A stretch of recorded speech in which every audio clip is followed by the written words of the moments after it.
ఇంటి చుట్టూ నువ్వులు చల్లటం వల్ల శనిగ్రహ ప్రభావం తగ్గుతుంది, వాస్తు దోషాలు పోతాయి. సొంత ఇల్లా అద్దె ఇల్లా అనే భావం వద్దు. అద్దె ఇంట్లో వాళ్ళు కూడా ఈ పరిహారాన్ని చేయండి.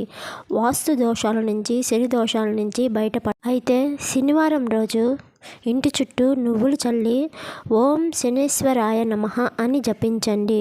నువ్వులు తృణాల్లో శనిదోషాన్ని శాంతపరిచే శక్తి ఉంది. భక్తిభావంతో చేసిన ఉపాయం ఎప్పుడూ ఫలిస్తుంది. ఈ పని చేయండి. వాస్తు దోషాల నుంచి, శని దోషాల నుంచి పూర్తిగా బయటపడతారు. అద్దె ఇంట్లో ఉన్న వాళ్ళైతే గుమ్మం బయట అటు ఇటు కొంచెం నువ్వులు వేసి ఇంట్లో ఉన్న మూలల్లో కొంచెం కొంచెం నువ్వులు చల్లండి.